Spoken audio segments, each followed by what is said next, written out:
Okay. I think... Let's see. That we're live now.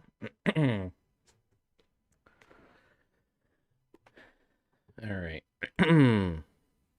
So welcome, folks, to our D&D live stream. Let me know if you can hear me okay.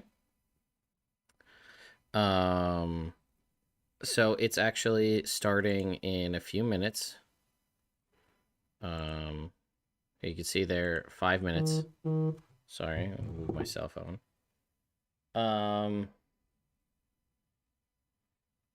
Yeah. So it'll pop up in the background there. Maybe. Once that loads. So, yeah. 5 minutes is the countdown for the stream.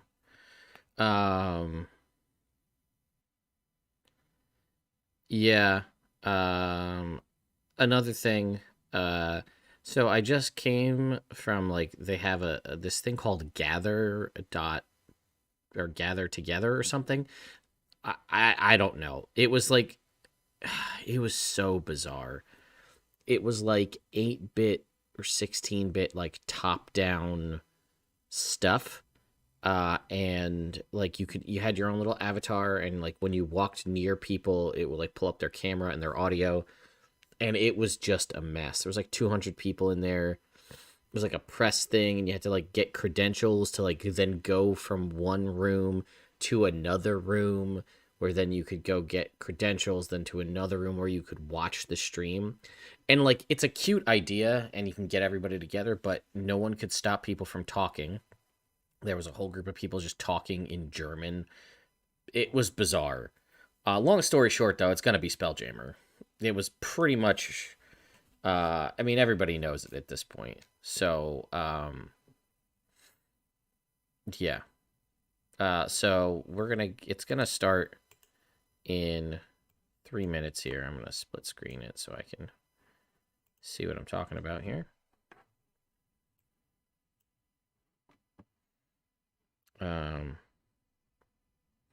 No, it didn't start yet. Oh, I guess I should do this, huh? Oh, whoops. Hang on, let me fix this. Just as a reminder, we are working on, we're working on hotel audio, or hotel internet, so things may be slightly funky. But we're gonna do our best. So go ahead and put that right up top there.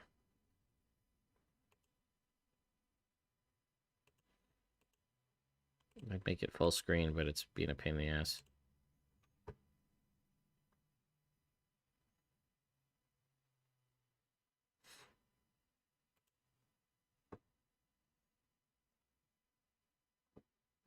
Oh, here's another thing we can do. We can go here. Can save our bingo card. Poof, this is really stressing the Wi-Fi. Let's see.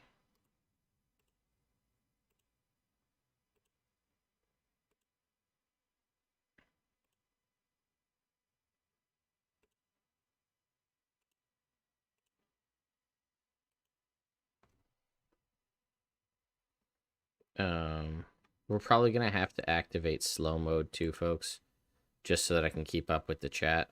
But we'll see what happens.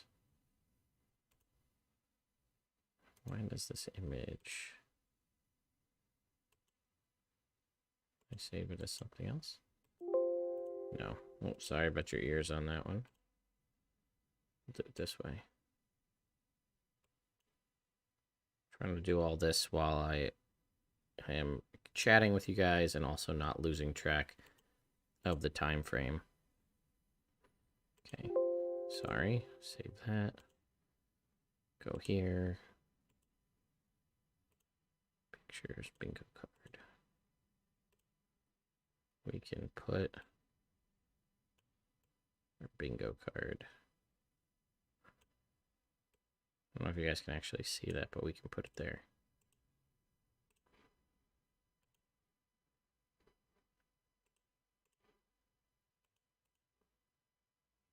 All right, folks, here we go. 30 seconds-ish or so. Well, we should put the sound on. Oh, we'll have to see. We'll have to mitigate the sound once it comes on to see what it sounds like. Sorry, that is so loud.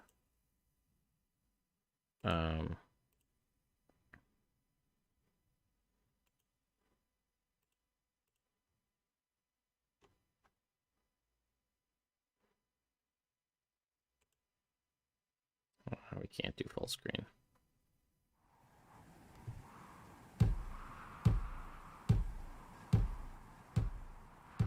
I voyaged far in skies unknown, by seeking treasure unforetold, and from the stars and darkness deep, I find my way back home. To the wind our caution's thrown, adventures high, our wills are stone. We've journeyed seeking treasure bright, and now we sail for home. Home. That's it, man. That's Spelljammer. Yeah, the shanty craze is a little bit late. You're right. Yeah, star. I guess it would be a star shanty. You're right.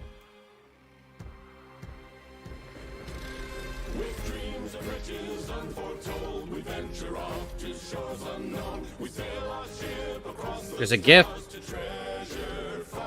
Sorry, that was loud.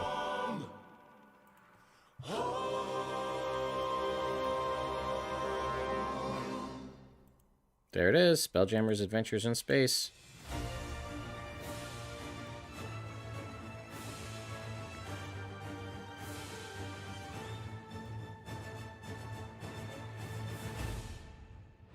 Wow, what an incredible way to kick off our show today. I'm so stoked Spelljammer is coming out. Which means I can finally say, Spelljammer confirmed. The time has come to welcome one and all to the first ever D&D Direct, a show packed with all the exciting, entertaining, and epic information you'll need to immerse yourself in the world of Dungeons & Dragons for 2022 and beyond.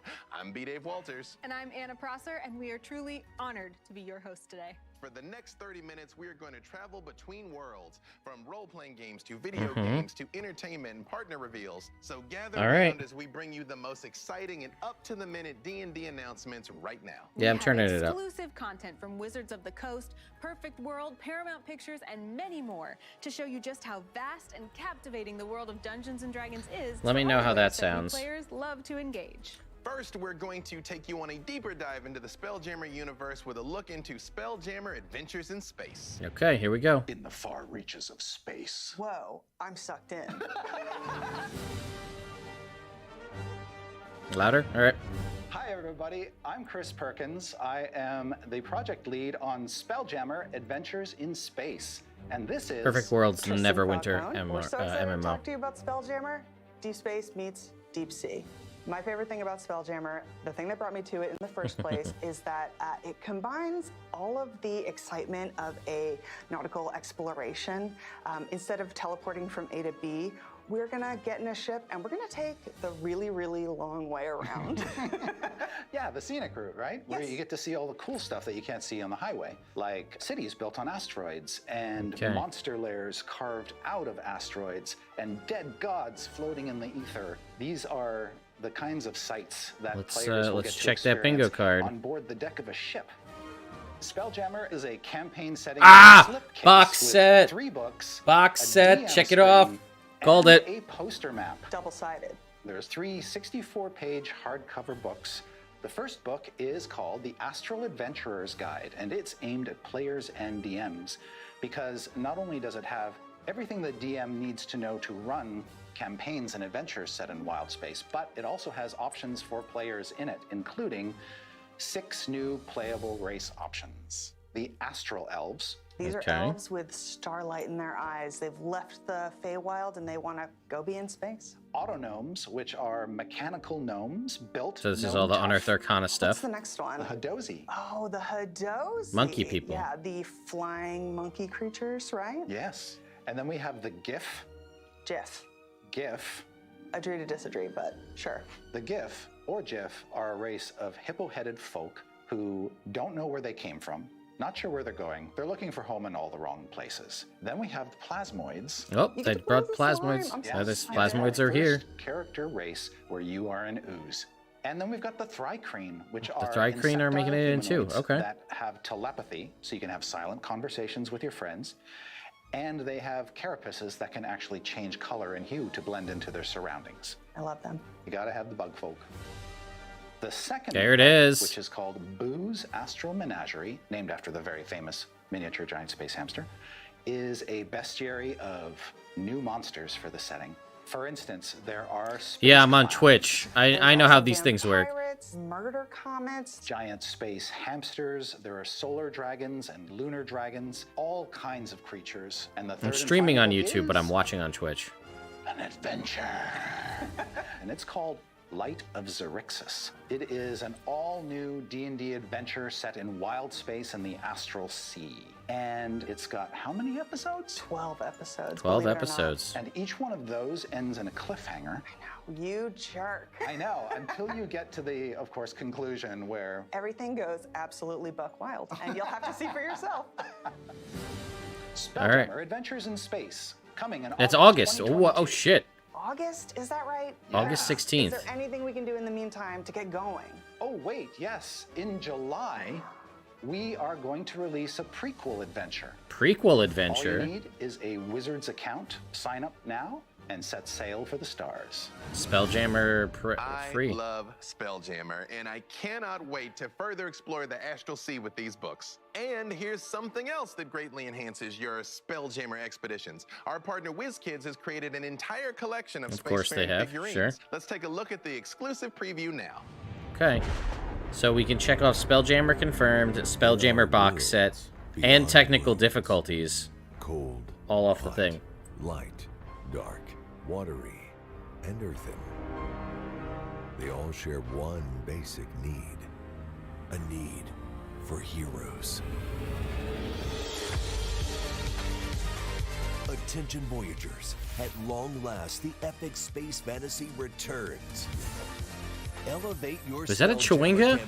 I think I saw a Chewinga. Of the realm's miniatures from WizKids. We could check. Maybe we could check that off. Take on a Let's see. cosmic enemy with new playable races, NPCs, and otherworldly creatures from the depths of wild space, like Domor and Space Swine, Giant Space Hamster, and the menacing Void Scaver. Enhance your storytelling experience with 2-in-1 combined figures. Now you're ready to face any danger in the Oh, they combine. They stack. Well, almost any. Astral Maximize your Dreadnought? immersion No with way. gargantuan models. Awesome. Or get tactical. Only you can vanquish the threat of destruction and prevent calamity. There's a Welcome Spelljammer. to Spelljammer. Or Nautiloid, rather. Collect all Icons of the Realms figures online or at your local game store this fall. You can collect this devastating dreadnought and all the other Spelljammer All we need is figures at somebody your dressed local up like a game stores D&D this character and Next, cringy we host want to bring jokes, you and the we can latest check on off Baldur's bingo. Gate 3. Oh, here we So, go. Let's check in with Sven at Larian Studios BG3, for a look at what do all we the got? recent progress they've made. They're here at PAX East, by the way. Sven, there's an update. Sven, Come on, Paladin. Sven, have you guys seen Sven? There's an update. Oh, okay. Come on. Sven? Come on, Paladin. I want the Paladin. Sven? Paladin. It's gonna be console release. This is what it's gonna be. Who are you? A doctor. Okay. And where is Sven? Sven's incapacitated at the moment. A look of concern grows over the healer's face. He clearly suspects you're suffering the early effects of ceramorphosis. What was that? Now he just thinks you're weird. That's awesome that they got the voice actress to do this. You've got a parasite in your brain, and it must be removed. I don't count this guy as an iconic character. According to the official apothecary health and safety protocols, we'll have to test your memory. Tell me, what do you still remember of the last 18 months? I have to leave. Which No, audio needs more? Memories wash Me? over you as the worm burrows into the lobe responsible for producing quality promotional videos. Someone's saying Suddenly, that there's a audio trailer stuff. materializes in your mind's eye, fully formed. Do we need more? Okay.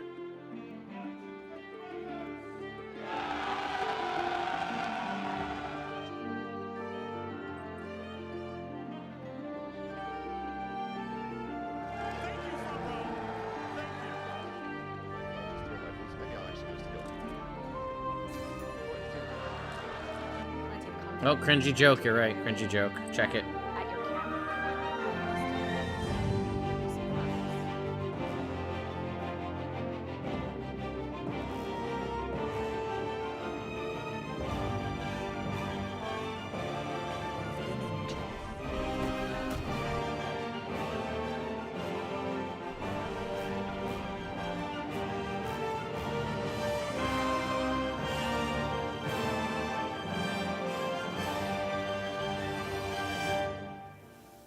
By the nine hells, we've added a lot of great stuff already. And there's more where that came from. So join us in early access on our journey to Baldur's Gate 3, or come along in 2023 when the game releases. Okay. Thanks, Doc. Wait, no, wait, your ceramorphosis! You'll be done in 2023. That's it? Baldur's Gate 3 keeps getting better and better. There is still a lot more in store for the game with an expected 2023 release date. But in the meantime, let's set our sights on glorious adventures and fresh new locales in Journeys Through the Radiant Citadel. To give us all the insider details, here are Ajit George and Wes Schneider. Hi, I'm Ajit George. And I'm Wesley Schneider, and we're here today to talk about Journeys Through the Radiant Citadel, a new anthology of Dungeons & Dragons there's adventures. nothing for that One of the Baldur's things Gate I love announcement. most about this book is that we got 16 black and brown writers to put together stories based on their lives, their backgrounds, their cultures, and their myths to weave 13 incredible adventures and 15 new locations that players and DMs can really dig into. This anthology covers levels 1 to 14 and really highlights the incredible diversity of possibilities and adventures that you can see in Dungeons & Guys, we have like Dragons. 700 people here watching live. This is insane. The Radiant Citadel could be a gateway through to all of the 15 lands described in there, but also there are 12 missing portals or Concord jewels that are transports. And that could be used to make links to their locations in their own home games. The adventures and locations, you can run these as one-off adventures themselves, or you can set them in any of a host of campaign settings. In writing for the Radiant Citadel, all of the writers, they share their notes with each other, and so you will see seeds of each other's lands and adventures within the other, and you get the sense of like a shared world. The cultures, they all connect to the Radiant Citadel in that the Radiant Citadel is ruled by a group called the Speakers for the Ancestors. Journeys Through the Radiant Citadel includes multiple adventures. You're also awesome. We're going to talk about just 3 of them here today, starting off with the adventure Wages of Vice. Wages of Vice is a 5th level adventure. The art is gorgeous, bright, a lot of pastels, something you don't usually see in D&D. Probably cringy evocative host of jokes, the Caribbean and the people. I think people are just going to grab onto this art, and it's going to provoke their imagination to kind of sink into the land and the culture. Our 14th level adventure is called Orchids of the Invisible Mountain, and this is a plane-spanning adventure where you start off in this region called Intagua. You're going to see mystery and majesty of the Feywild, but then go all the way to the inscrutable Far Realm and face creatures in the realm of madness. This adventure also includes a new monster, the Whistler, a Far Realm entity that's going to horrify your parties. The Fiend of Hollow Mine is a 4th level adventure. It takes place in the city of San Satlan and the festival, the Night of the Remembered, when the departed and the dead come back to celebrate with their lost ones, the loved ones, in this raucous party of skeletons and spirits. And for this one night, those who have been lost come back and share this beautiful moment, and the players get to be part of that. This book has so much to offer. 13 new adventures, 16 new locations. And this is all just a taste of the adventures, the locations, and the monsters that you're going to find in Journeys Through the Radiant Citadel when it releases on June 21st. I can already see the Dungeon Master wheels in your mind turning, B-Dave. Yes, you know me, and I am what I am, and it is absolutely true, which is why I feel qualified to appeal now to our fellow Dungeon Masters. What we have for you next is something you have never seen before. Oh. But I feel compelled to fortify you with caution. For once you cast your gaze on these, you will not be able to live without them. You have been warned. Oh. Really?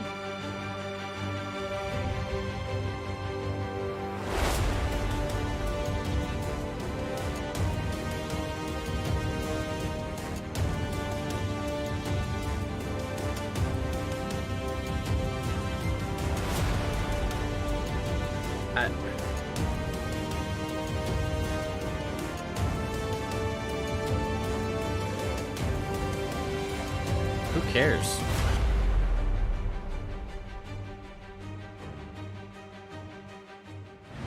I love how you can apply those monster clings and then just easily peel them back off and reuse them. Handy and sustainable. I should have put, Next, we have the terrain who case asked for that this? will also enhance your D&D experience like never before. Oh, hang on.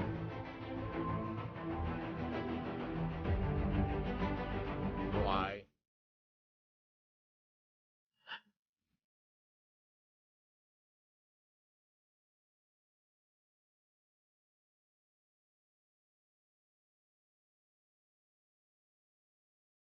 Yeah, these both could have been tweets.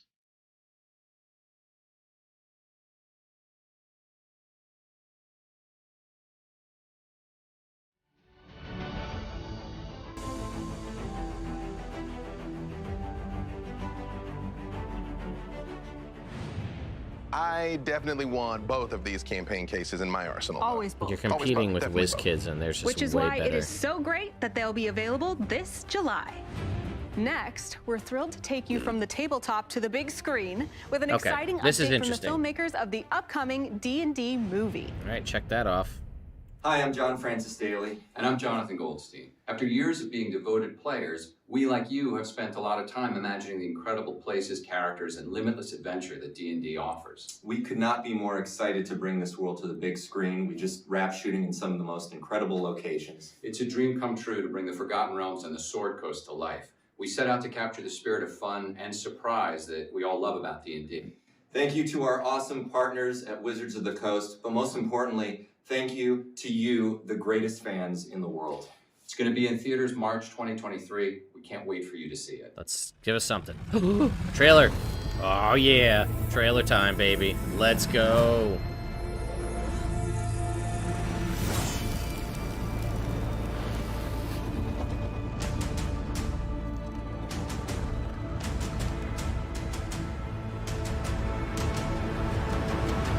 Honor Among Thieves is the title.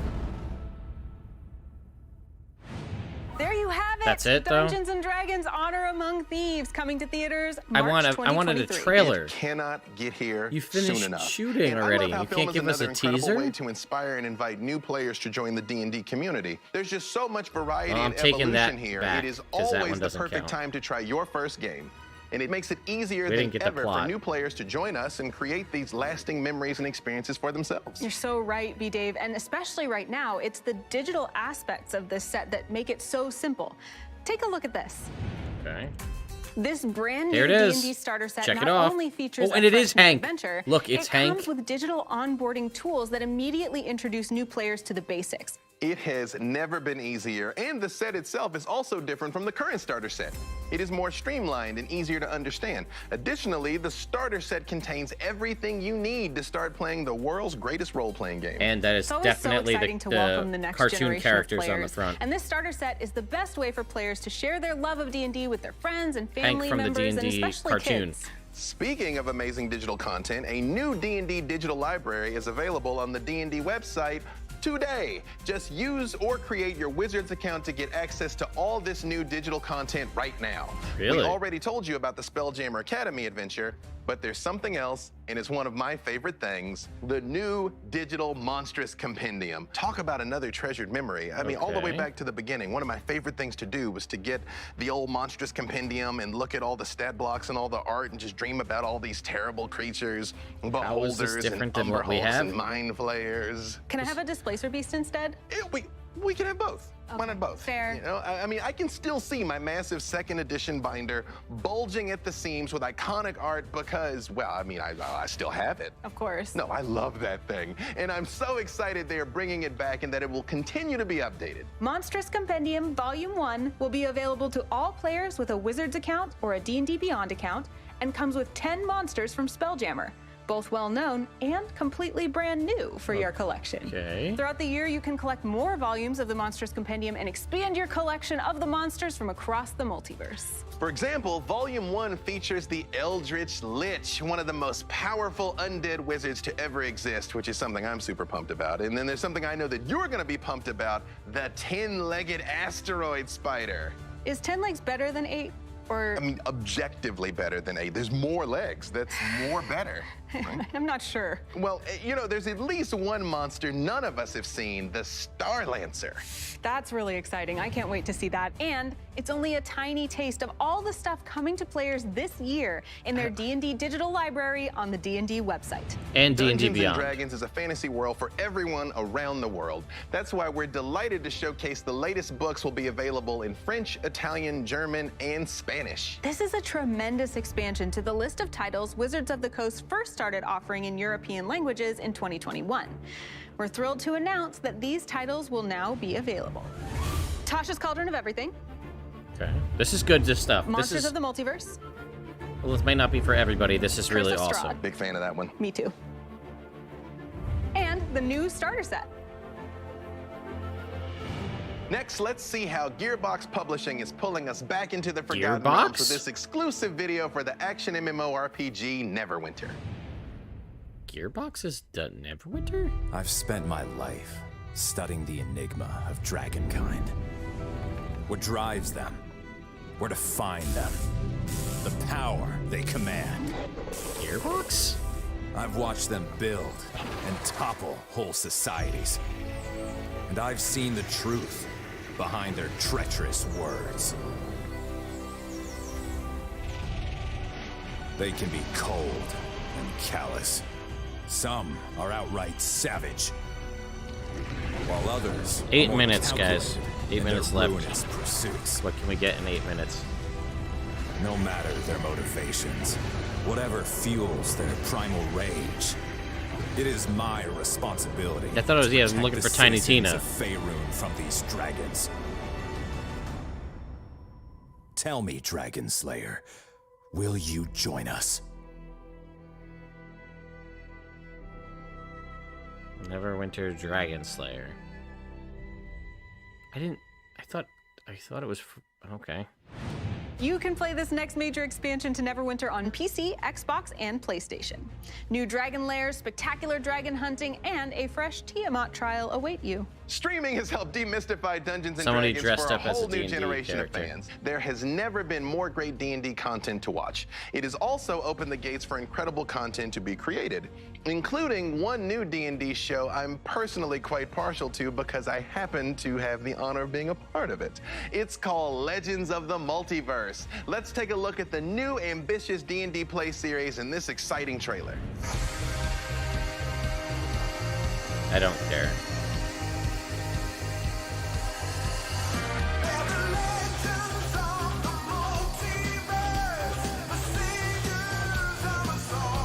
Sounds like they got Sam Riegel to do the voice of the song, though.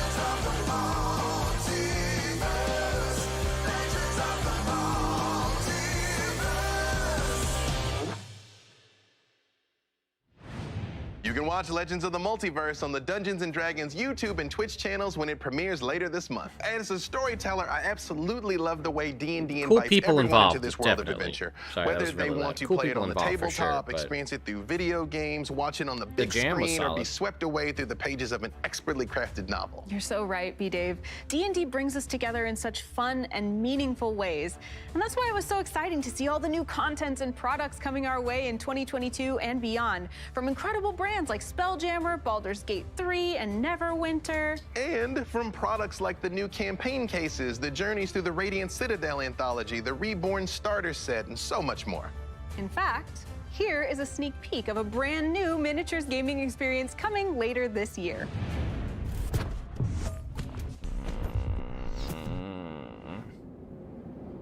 In the forgotten dungeons of the Forgotten Realms, an elusive treasure awaits you. But standing between you and your prize, the monsters who lie beneath. Gather your party, press forward, and beware your rivals. It's like a new board game, I guess? The Harbors. The Zentarum stand in our way! Hold fast. The Zentarum. Only the Harbors oppose us. Let no creature pass. Come on, and guys. Those who guard the keep. 4 minutes. A brand new tactical skirmish miniatures game in the Dungeons & Dragons universe. Are you brave enough to face? Oh, we knew about this already. We knew about this. Pre-order at your game store or online. Gather your forces and battle fearsome monsters and worthy rivals on a quest for treasure and glory in this exciting combat board game. You can get your hands on Dungeons & Dragons Onslaught in local game stores this October. We've traveled between worlds in our show today. 4 minutes, guys. And to reward we can get something you for good here. sticking with us for the entire journey, we have one more intriguing thing for you. Please. But before we go, we want to Dragonlance? thank you for joining us for the first ever D&D Direct. Everything in the world of D&D is meant to be shared amongst family, friends, and fans, which is why it was such an honor to celebrate that world with all of you today. I completely agree, Anna. And somehow our love for the game just keeps growing deeper as we discover new products, create content, and adventure together. How amazing to see such evidence that D&D will never stop bringing new shared experiences and journeys to players. And to underscore that truth, here is one more thing we hope you all enjoy. Dragonlance. I often wonder why we fight with all the evil forces that I know this plague voice. This land. The odds feel insurmountable. Our enemies are savage, cruel, and relentless.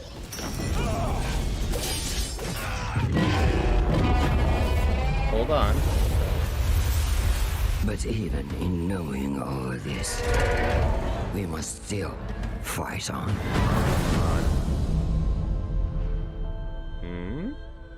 Good. I think it. Not for victory. Come on. Not for kings. Give it to us. Not even for glory. Come on. But for each other.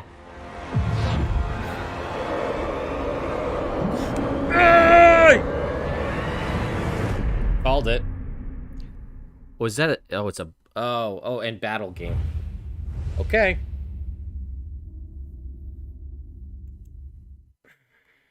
Okay.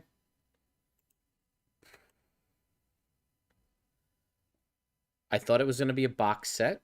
It looks like it's a box. It's a book and a battle game, they called it. But you're welcome. Spelljammer box set and Dragonlance called it. So that's pretty exciting. Okay. So let's go ahead and we'll check off our one. We got two. We got the Dragonlance campaign setting right here, and we got Chewinga's. Oh wait, we did Chewinga's already. I'm Anna. I was in D&D Direct. Now I'm here in Gathertown, which is this cool virtual experience that D&D has put together for us to hang out in. This is what I was telling you about beforehand. We were just here watching D&D Direct. In fact, I think some people are still watching. We're sitting in these little chairs, and as you sit, you can hit a button and you can watch in a theater with everybody. This is what I was telling you guys Making sure about. that everyone can hear me. Waiting for the chat to catch up. I'm actually in Austin in a razor store. So you may see people walking around, you may hear some conversations happening, but let me know if those conversations are too loud. I have another Lakshmi too. Thank you, Justin. That's what I know her from. Thank you so much. That was gonna drive me crazy. I'm okay with that. Looks like I'm seeing some people say hi. So hopefully that's a good sign. Hello, Settle Down Beavis. I'm not disappointed. Okay. Thanks, Noble. I'm actually quite happy. Awesome. Disappointed by some of the other announcements. So as you can see in Gathertown, you can see my little camera down there on the left. And if I walk next to someone else, I can see their camera. I can start talking to them. I'm not going to bother these people because I think they're still watching something. But let's talk to this robot.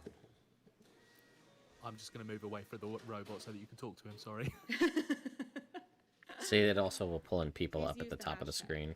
Oh, so it's just saying to use the hashtag. We can do that. Thanks, robot. Yeah, I don't think I'm going to hang around in like the gather situation. I did too. All right, let's go walk around. Let's see what this gather thing is about. Yeah, this is the gather thing I was talking about at the start. I'm gonna turn off. I don't see any reason to hang around for this. Let's just chat. Okay. Oh, thanks, Frenzy Doug. Close that out. Let's you and me have a conversation.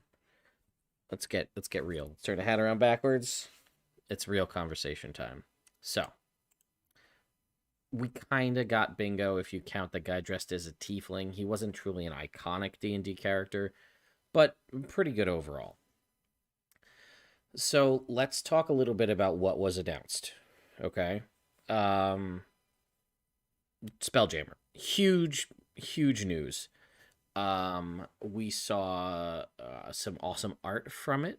It is confirmed that it's going to be a box set, which is unfortunate to me. If Dragonlance is not a box set, that is a travesty, in my opinion, because Spelljammer has, so basically they have like a Mechanics of Spelljammer book, a Bestiary book, and an adventure, which I think should be, well, like mechanics and lore.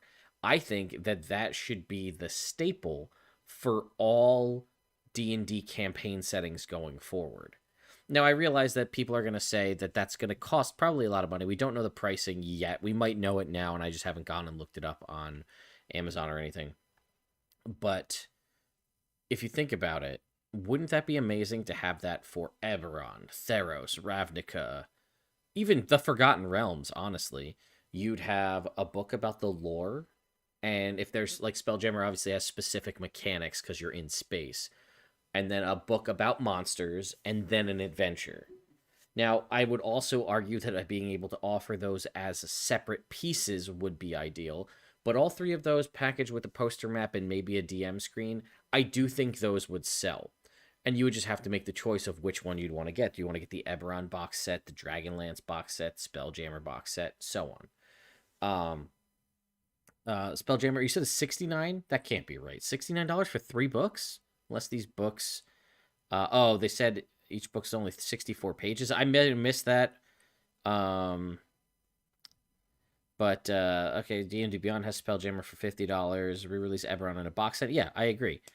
That's I'm a little upset now because I thought we were gonna get 3 books.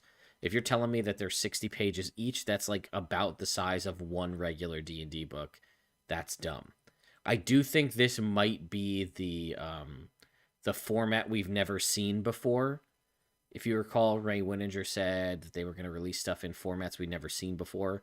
I think those formats are this monster compendium concept, which we're going to talk about in a second here, as well as this box set concept, which is pretty interesting, right? I do like the concept, but I want my boxes to be...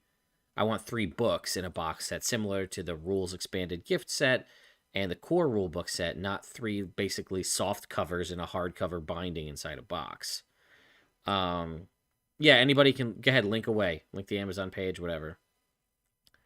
I'll talk to you guys about what's in the bag. That's fine. So we got that. Okay. There's going to be a free Spelljammer intro adventure launching on the Wizards website in July. Interesting that they decided to start using your Wizards Play account all of a sudden, 5-6 years in. Okay, so that's something. But it sounds like, and then so there was that. That was cool. They announced the boxes of like tokens and terrain, and I could definitely, for me, that's a non-buy.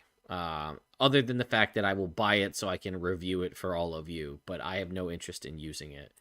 And I will likely buy them to also do giveaways. I don't know how useful the reusable stickers, the vinyl stickers, are going to be, because I feel like you're going to lose the stickiness after a while. It's going to just not be useful to you anymore. But some people were saying that that was the thing they had back in the day, so maybe they're trying to capitalize on the nostalgia piece, which is fine. But it's just not for me.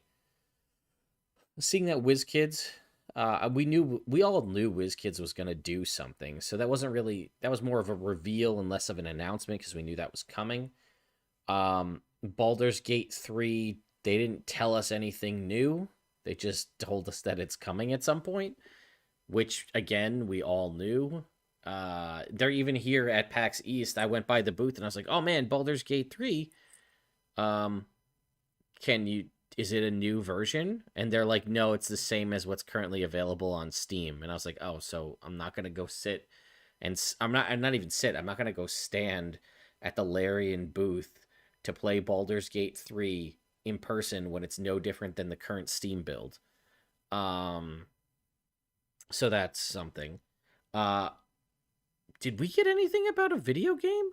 Neverwinter, I guess, right? Was the video game that the new Dragon Slayer expansion for Neverwinter will be available on PC, Xbox, and PlayStation, but it already is.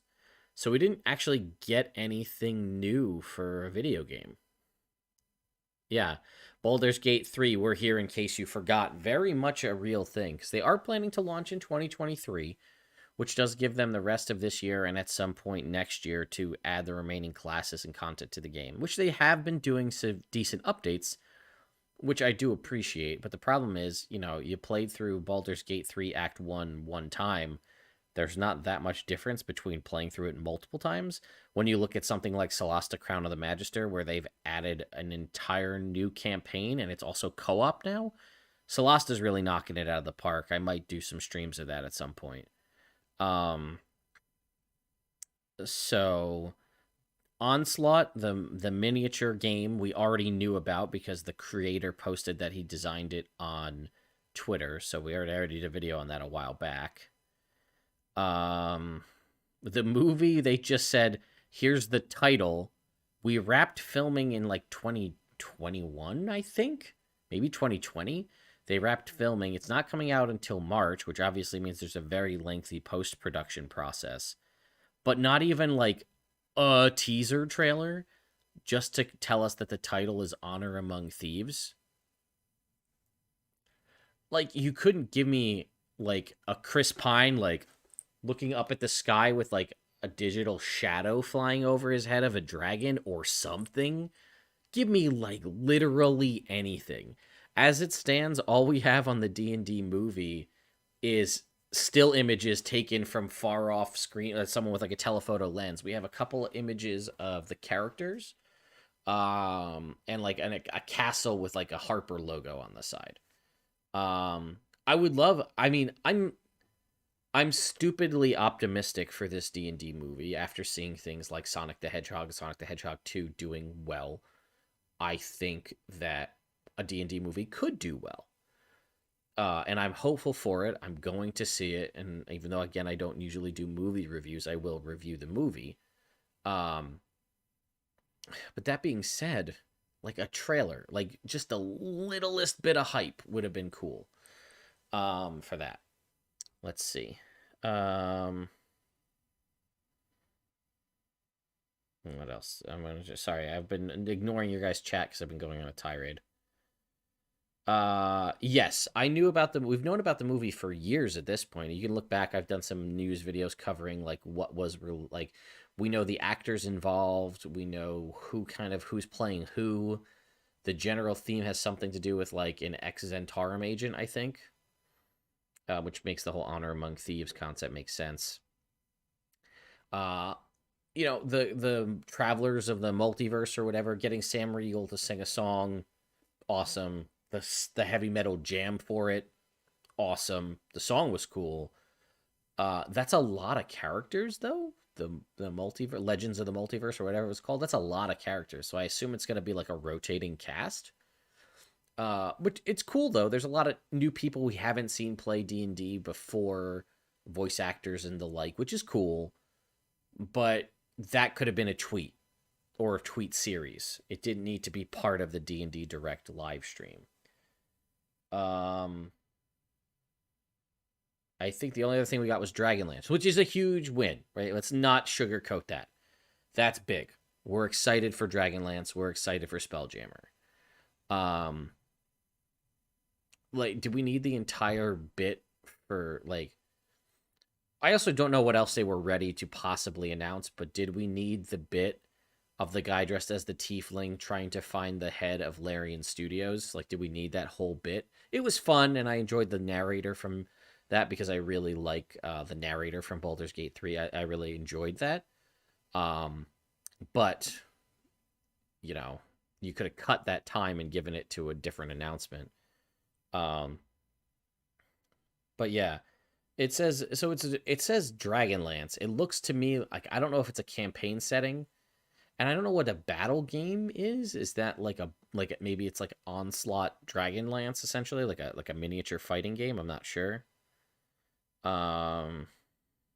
Let's see. Dragonlance setting, yes. Let's see. Yeah, this could have been an email, accurate. Disappoint Lance. All right, let's keep reading.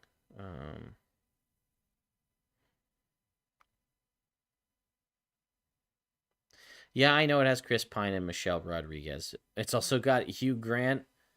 The dude is the main character from Detective Pikachu and the Duke from Bridgerton, so it could be okay.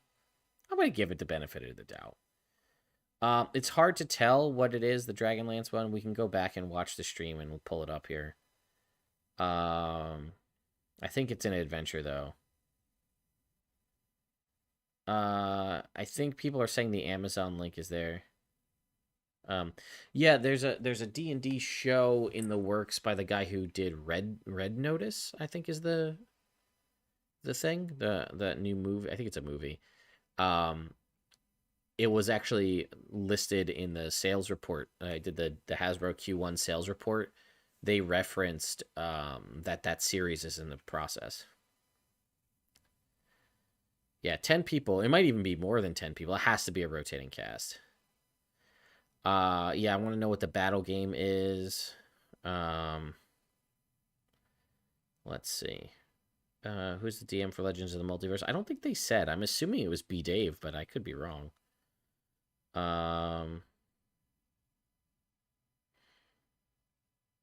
Yeah, I mean, I do feel like Dragonlance would have benefited from the same care that Spelljammer had, but if the Spelljammer books are indeed 360-page books, that sucks. It's not really much better. Everybody was hoping, yeah, D&D Beyond and Roll20. Weren't there a bunch of other folks I thought someone said Roll20 was going to have an announcement at D&D Direct. I guess not.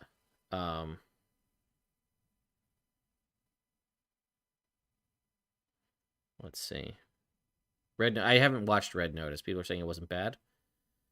Okay, that at least has some merit, at least for the show. Dragons of Stormwreck Isle was the other one. That it says it will have digital tools, and then this monster compendium. That was the other announcement. So it looks like the concept. So for those of you who don't know, this monster compendium concept was you used to get a binder, basically, back in, like, I think it was the 2E days, that would have monsters in it. And the thought was it was a binder that you could buy multiple supplements and then add them to your binder, making your binder grow and adding monsters to your compendium. And it seems like that's what they're going to do with this monster compendium, but it's digital only. And I think is how that's supposed to work. Let's see.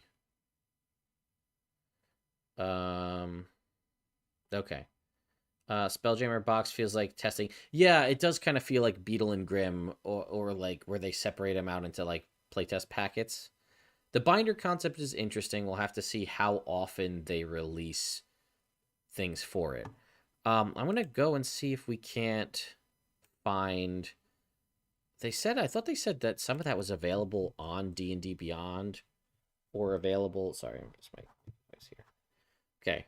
Ready to blast off. Spelljammer Adventures in Space coming August 16th. Monstrous Compendium Volume 1 is now available on D&D Beyond. Let's go check this out. Okay, hang on. Let's, well, we can hide our bingo card here. We don't need that anymore. Okay. So let's take our video capture, our window, and we want to capture this. Let's just resize this real quick. Sorry, folks. But here it is on D&D Beyond.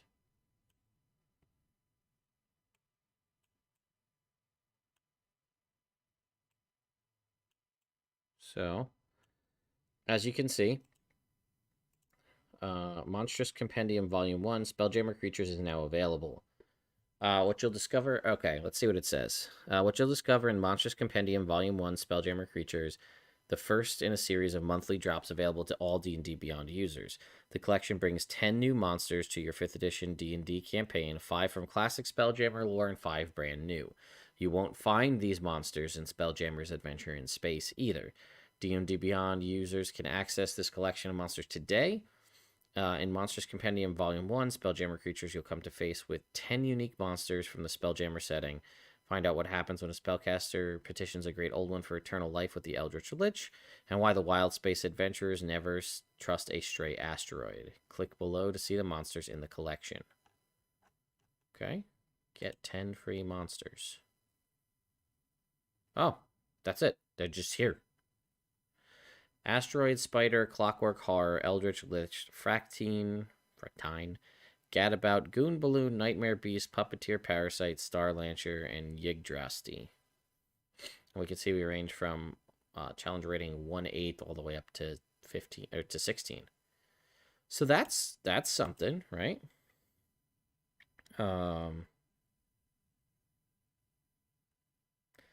10 new monsters. Well, it's so the other thing is it doesn't have to be D&D Beyond. Not that that's what people are commenting on. It could be on your Wizards account, but it also, I'm assuming that the Spelljammer adventure will also be available on D&D Beyond since they're integrated now.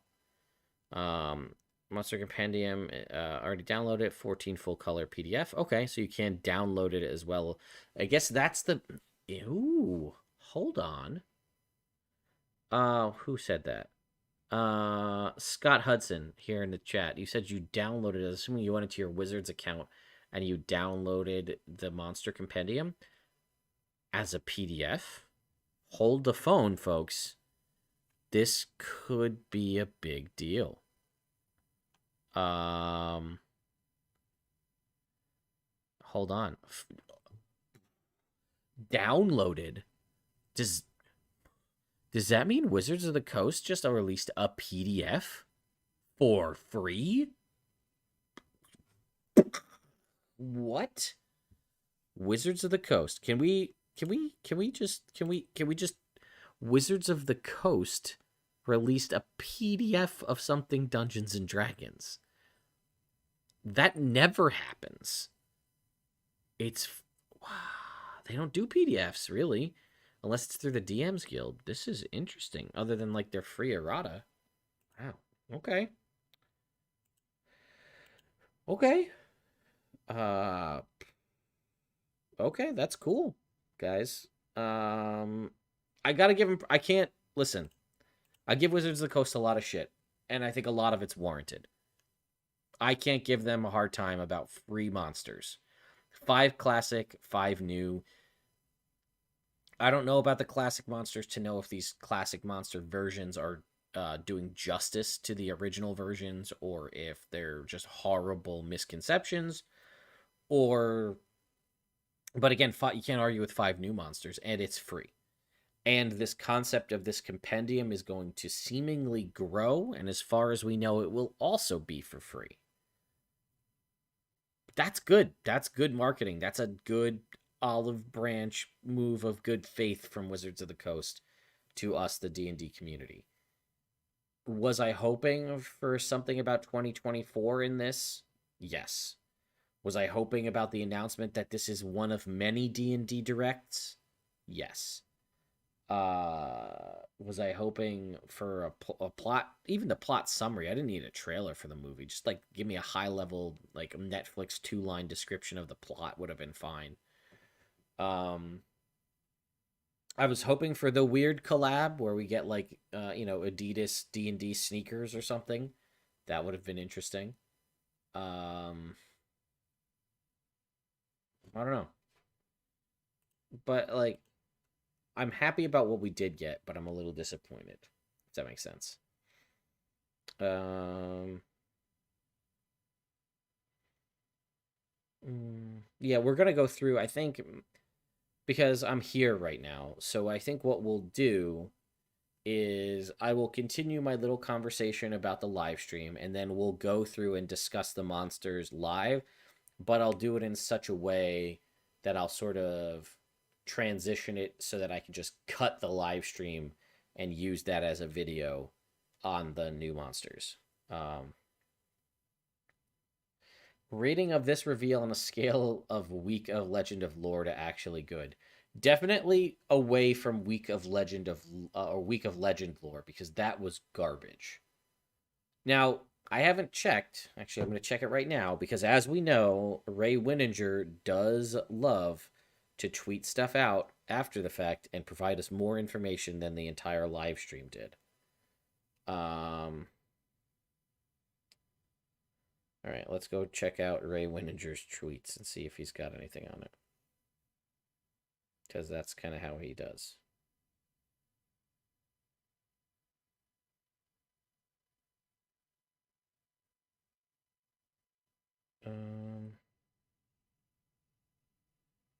You never know with him. I just can never remember his actual Twitter handle. Let's see. There was no trailer. No. Paramount dropped a teaser? There's a title and okay, can someone link me the Paramount teaser if that's a thing?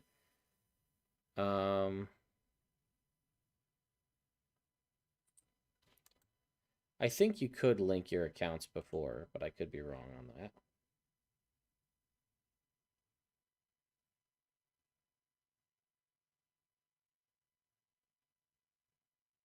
Just the same title announcement. Okay. Thank you for providing that. I gotta find his account. Why can I never find Ray Wininger's account when I'm looking for it?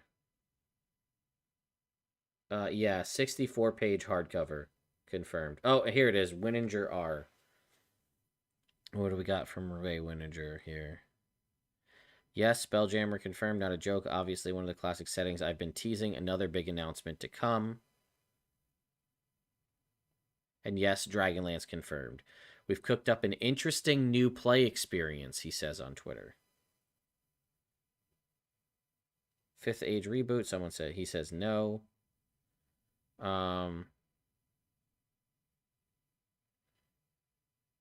Okay. So yeah, he said flat out that, so that means 2 of the classic campaign settings that he teased for 2022 are indeed 100% confirmed to be Spelljammer and Dragonlance, which is what my predictions were. So that works out. But yeah, we've cooked up an interesting new play experience for Dragonlance. Not really sure what that means. That's me personally saying that. And then I noticed one of my friends, Celeste, said that, yes, 64-page hardcover book. That is stupid. Personally, that's what I think. Okay. So, yeah, they actually here. Let's go pull up the Dragonlance announcement. We'll watch it again together. Okay, how about that? I saw it on Twitter. We'll go and pull that up. My Twitter is just full of things from this announcement. And then we'll watch the trailer together. How about that?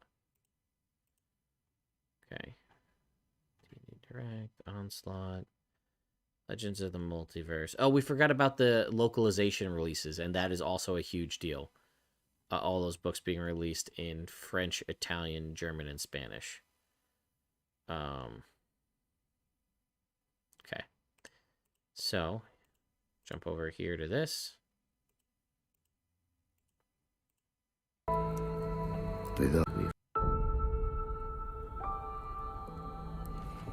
I often wonder why we fight. With all the evil forces that plague this land, the odds feel insurmountable.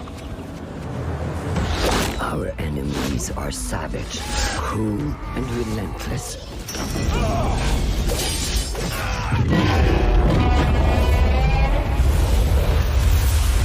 But even in knowing all this, we must still fight on.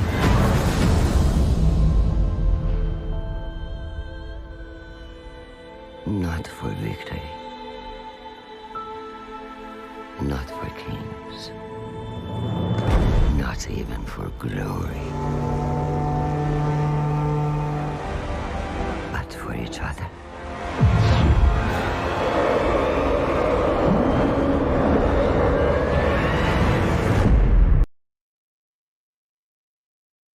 Adventure book and battle game. Dragonlance Shadow of the Dragon Queen and Dragonlance Warriors of Krynn. Coming late 2022. So that'll be one of our holiday releases. That's a pretty sizable looking box if that's supposed to be to scale to this D&D book, but you know what? They also showed a lot of warfare, right? Like open battle warfare. That might be what we're looking at. Is it some sort of miniature warfare battle game thing?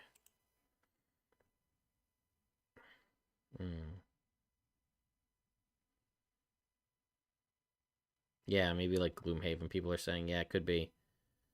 Yeah, I'm thinking this will be our... Remember, they had done a couple of Unearthed Arcanas about, warfare, and they never really did very well. They didn't, publish those rules anywhere. This might be how they fix that.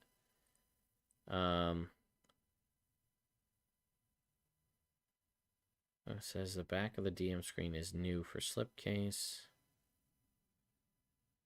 3 books is to address the issue with flipping back and forth. I agree, but give me more content. Yeah, everybody's saying they basically split it up to 3 books. 64 page isn't jack. Dragonlance or Xanathar's was 192 pages. Dragonlance is not 64. It's the split up of the 3 hardcovers for Spelljammer that are 64 pages.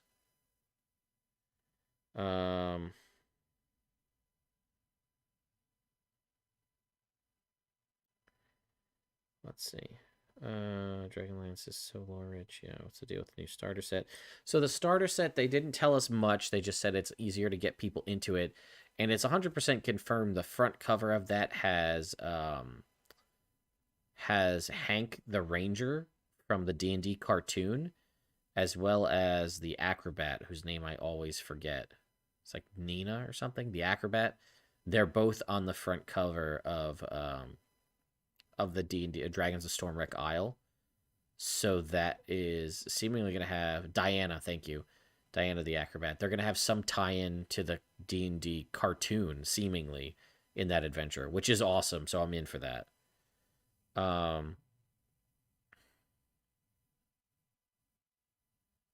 Let's see. 200. Oh, this is a 2. People are saying it's 2-in-1 miniatures. Is that Astral Dreadnought Mini is $260.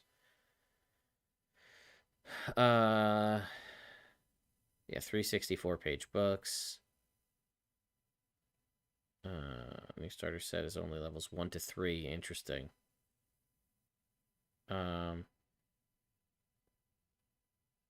Cryptic was bought by Gearbox. That makes sense. Wininger answered a question on Twitter about the Dragonlance stuff. Okay. Someone had asked. I saw someone had asked about. Okay. So my worry, from what little we know, is that the battle game is going to include a 5e source book and lock it behind something players might not want to buy. Wininger responds, no, that's not the case. Battle game is optional and doesn't contain any RPG material. There will be a bundle product that contains both the RPG book and the battle game. Okay.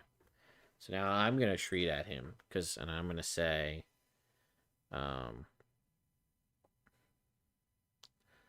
so the new formats for D&D releases was one of those, the box set for Spelljammer. Tweet. Let's see if we get a response. That event could have just been an email. That is true. Well, so far Ray's already confirming more, so you can check that off your bingo list. Okay.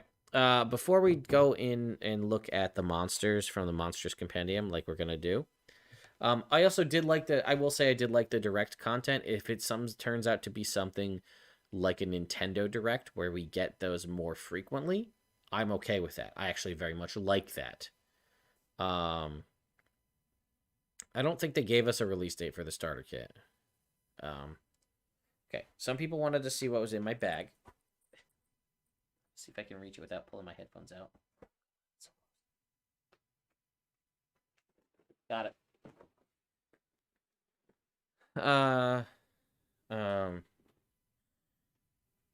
Okay, so some people had asked. We've got Kingdom Hearts 3 on one side of the bag. Dragon Quest 11 on the other side of the bag. So you might have seen it during the live stream. But this bag I got here, that's inside that bag, is from Excedrin. This is Excedrin Gaming. You know, the headache company. They have a gaming division. Like, literally, Excedrin. They were giving out headache medication. So they're here. And I got a hand massage and got to listen to lo-fi music from the Excedrin booth. They gave me a free water bottle. That's cool. It's Excedrin branded water. Oh,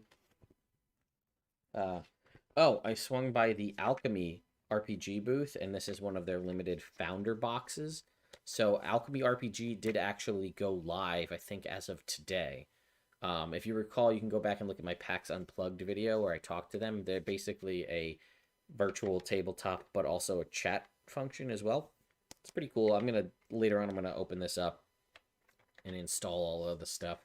Maybe we can play around with that a little bit. I'll be interviewing them at some point this weekend as well. So anyway, Excedrin Gaming. But actually, the reason I have this bag is I bought some t-shirts because I couldn't resist them. So we have Duncan Diglett with this Diglett here. For those of you who don't know, Doug Trio is actually one of my favorite Pokemon. So that's pretty cool. I couldn't resist that one. I also couldn't resist. I couldn't resist Kabuto Shippuden. I don't know why it just really got me. So I had to get that shirt.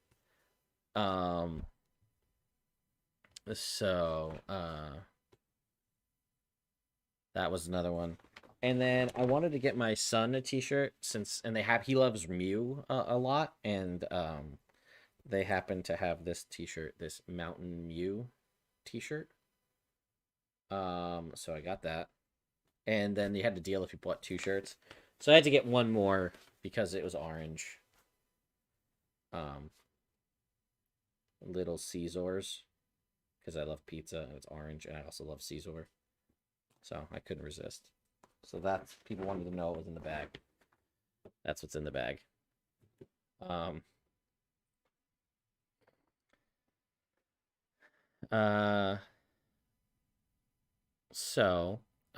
I did not bring Adora with me to the hotel. She is still, I don't actually know the company that makes the shirts, to be honest with you. I didn't actually catch their name. They didn't do a great job promoting it either. So, when I go back into the convention hall, I'll post about it. But, let's see. Yes, I didn't bring Adora with me because she is still only not even 5 months old, and she's still in the process of getting potty trained. So I would not like to have... I would love to have her here. One, I don't even know if this hotel accepts dogs. And 2, it wouldn't really be fair to her because I can't bring her into the convention center. So what am I going to do? Go walk around the con and just leave her in the hotel room to bark all day? That would suck. And I'm not going to do a sketchy, register as a service dog when she's not. She's a puppy. She's down. That's not cool. Okay. So people are saying Target early. It says Target exclusive. They did this with the Essentials kit, if you recall. Target exclusive, first, looks like August 1st it'll be releasing, and then general release on the 4th of October. So I'll be picking it up from Target in August, and then I'll be doing some extra copies to do a giveaway of that as well.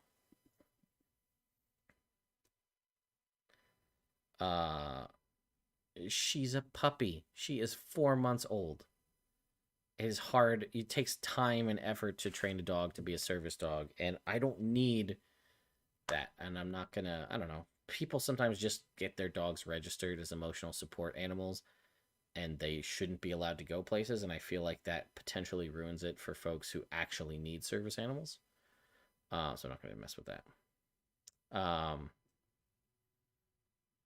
Yeah, exactly my point, right? So anyway, let's stop talking about that, and let's do an intro for a YouTube video where we're going to talk. Oh, that's my thing.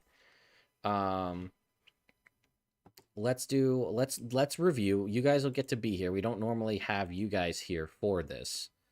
Normally it's just me. But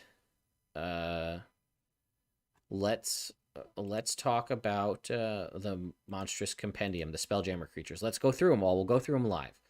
So I'm gonna do a little segue, and then we'll try this and see how it goes. It'll be fun to have you guys here. On the cover art, do I know what type of creature they're riding? Is Alchemy Dungeon Alchemist? I don't believe so, no. All right.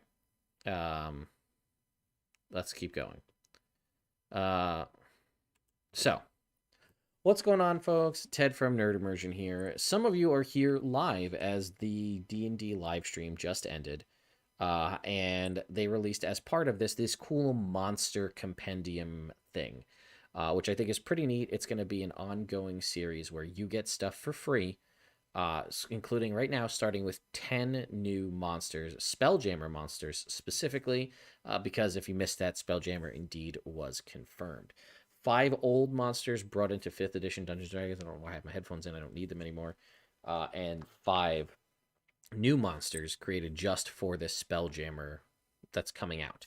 So rather than cutting the live stream and just recording this separately, which I could obviously do, I'm going to do this live with a bunch of you here in the YouTube chat. So say hello, everyone. Say hello to YouTube. We are here. We're going to do this together. And let's... here we go. So we're going to jump over to D&D Beyond, which if you didn't know, on D&D Beyond, you can get access to these 10 monsters for free. You don't actually have to pay, seemingly, for a D&D account. You can sign up for a free account, or you can access it from your Wizards account. And if you do so from your Wizards account, you can actually download this as a PDF, which is pretty cool. You can take it with you, print it out, do whatever you want. So here we go. We can see right here we have 10 new creatures. We're just going to go in alphabetical order, and then I'm going to do one monster, and then we're going to pop over to the YouTube live stream and see what people have to say about it. So first up is the Asteroid Spider. So it basically looks like that. It kind of seemingly, I'm assuming it curls in on itself like spiders do, and it's gargantuan in size. They also continue to keep the alignments, but kept the typically language that they're used to having. And it basically, I'm assuming it can just hide as an asteroid.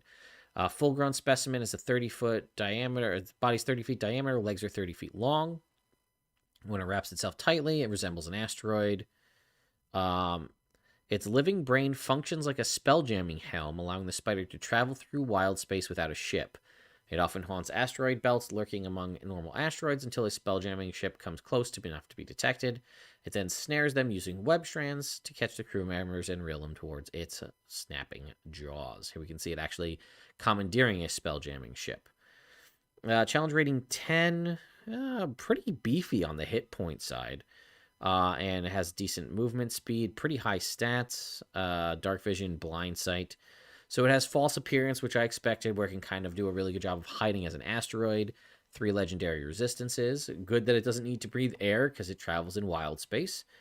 And then it has multi-attack, 2 web strand attacks. It's a real similar, seems kind of almost like a roper or any other kind of spider. 10-foot reach on its bite, just does piercing and acid damage. Its web strand has a 120-foot reach. That's 120.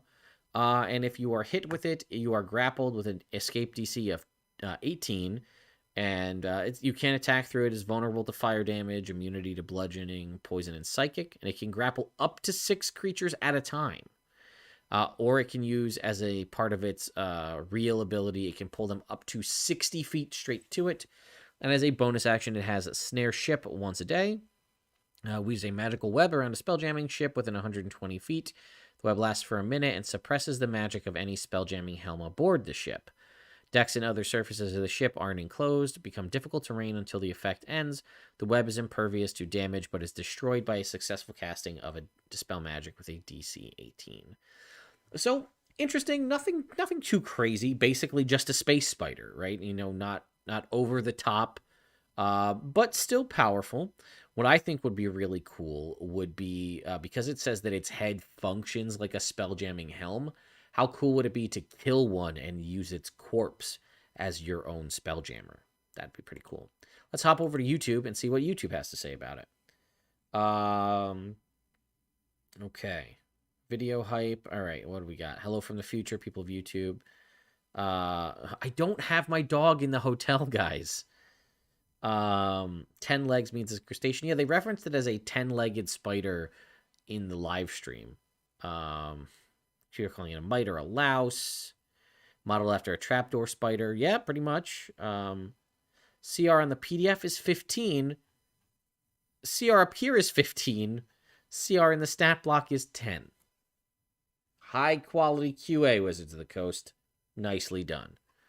It's kind of like a squid. Yeah, accurate. Let's see.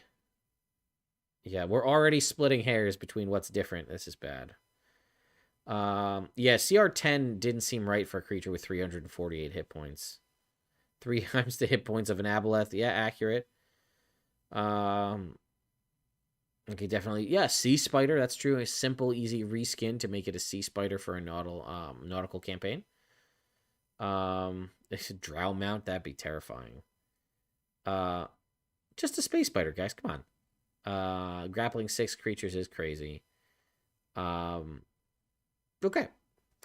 So let's move on to our next one. Here is the Clockwork Horror. Okay. Which, I guess, you know, right, if we're thinking we're kind of in a sci-fi realm, so we can be dealing more with robots and stuff. So this is a small construct, challenge rating 2. Also is challenge rating 2 up above.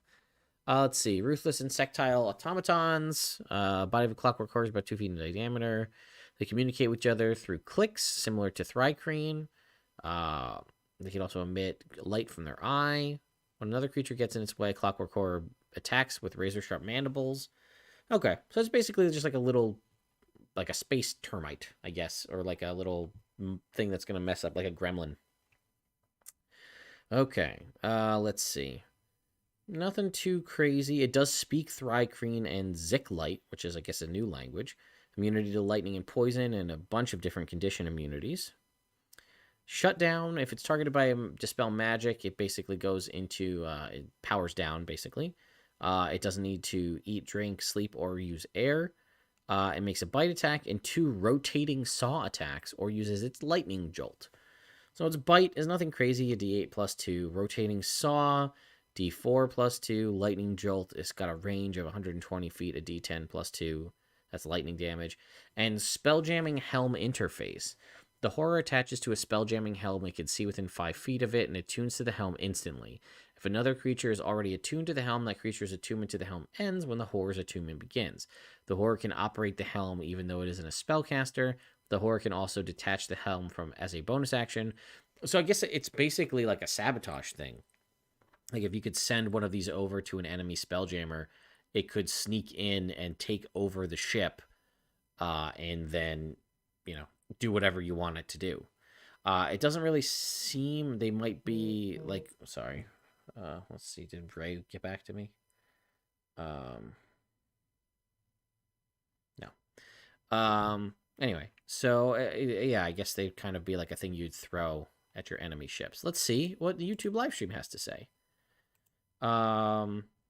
Looks like a Decepticon from a Michael Bay movie. Accurate. Let's see. They've been in earlier editions. Okay. Let's see. Literally lifted straight out of Skyrim. Also looks like a Pharaoh machine from Horizon Zero Dawn. This is the Spelljammer Compendium. Or the Monster Compendium, not the Spelljammer Compendium. These monsters just released on D&D Beyond for free. Yeah, saws only do D4. Do they not know how dangerous a miter saw is? Probably not, honestly. This book won't be physical. The other books will be. Let's see. Great tool for a space pirate. You better if it was a tiny creature. Yeah, actually, it feels like it should be like a tiny little thing. That you could like shoot out of like a gun to like launch it onto the enemy ship and then like send them out to go mess stuff up. All right, next up is the Eldritch Lich, which we've heard before. Is a challenge rating 15 up above, challenge rating 15 down below. Okay. So from beyond the stars, a great old one, meaning like a Cthulhuan Eldritch horror, whispers promises of reality-defying knowledge and world-bending power. When a wizard or warlock hears that, and listens too intently, they might set foot on a twisting path towards becoming an Eldritch Lich. Like other liches, they're spellcasters who have cheated death, but an Eldritch Lich does so by allowing a Great Old One to implant a far realm parasite within it. The parasite bestows undeath upon the caster and causes strange tentacles to sprout from the body. An Eldritch Lich constantly hears bizarre whispers from the far realm, and let's take a look at the stat block. Well, it is undead as expected. Necrotic poison resistance, standard kind of lichy immunities, true sight, far realm parasite. What is this? Inside the lich's torso dwells a worm-like parasite that contains the lich's soul. When the lich dies, it implodes into the parasite, which then vanishes into the far realm. In 2d4 days, the parasite causes the lich to reappear within a d4 miles of where it died. If the lich died inside a magic circle cast to contain undead, it instead appears as an Otyugh with all the lich's memories. Oh, that's rough. So it's basically, that's like its phylactery is this parasite, essentially. 4 legendary resistances and doesn't need air, food, drink, or sleep. So it can make 1 tentacle attack and use spellcasting. It also uses the Psychic Whisper ability twice. So the tentacle has 10-foot reach, does 66 plus 4 piercing, plus 66 plus 4 necrotic. You make a save or be poisoned. You can repeat the save at the end of the turn. The third time you fail, and you die and dissolve into a gibbering mouther that obeys the lich. Wow. Psychic Whisper. Pick a creature within 120 feet. It must make a wisdom save or take 66 plus 4 psychic and be stunned until the end of the lich's next turn, as incomprehensible whispers fill the target's mind.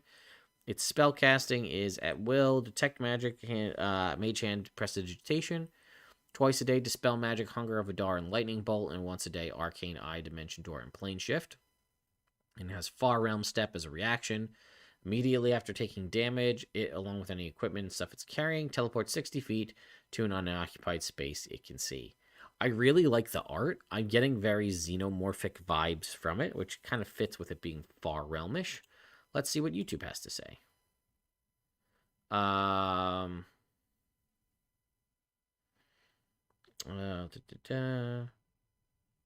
see.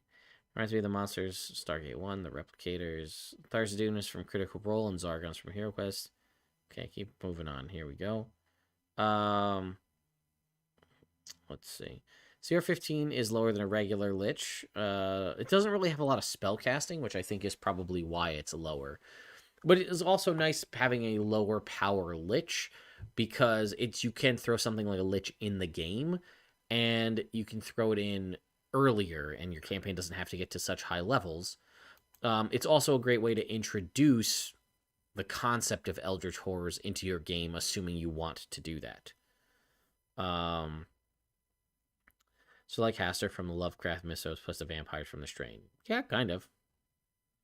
And people were complaining about D&D not being dark enough. It's way stronger than a normal Lich at CR 6 CR lower. 4 legendary resistance. That is true. That is a lot of legendary resistance. Yeah, less spell reliant, but more static damage. Accurate. Very, very all good assessments from everybody here. Let's see.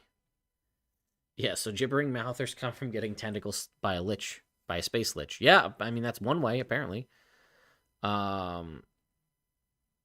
Yes, if you fail, the gibbering mouther is probably the CR15, yeah.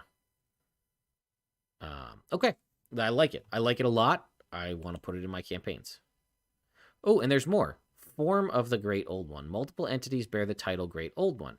You may roll on the table to determine what gives the parasite.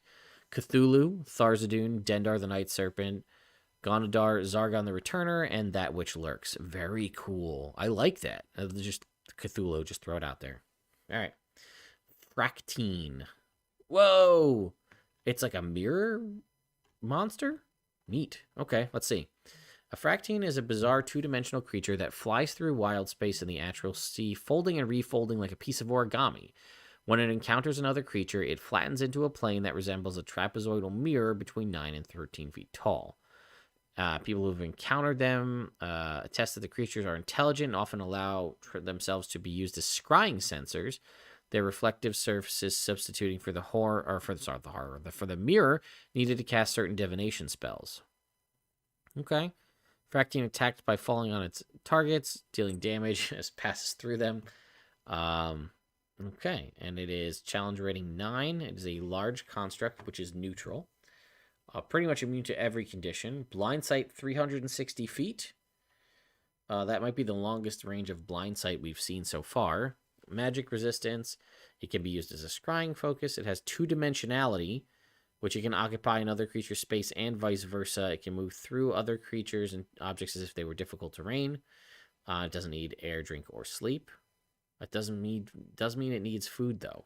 That might be a typo, but extra dimensional touch, melee attack that does 8d6 force damage. As a bonus action, it can imprison.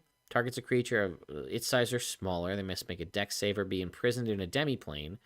While there, a distorted image of it can be seen on the Fractine's 2-dimensional surfaces.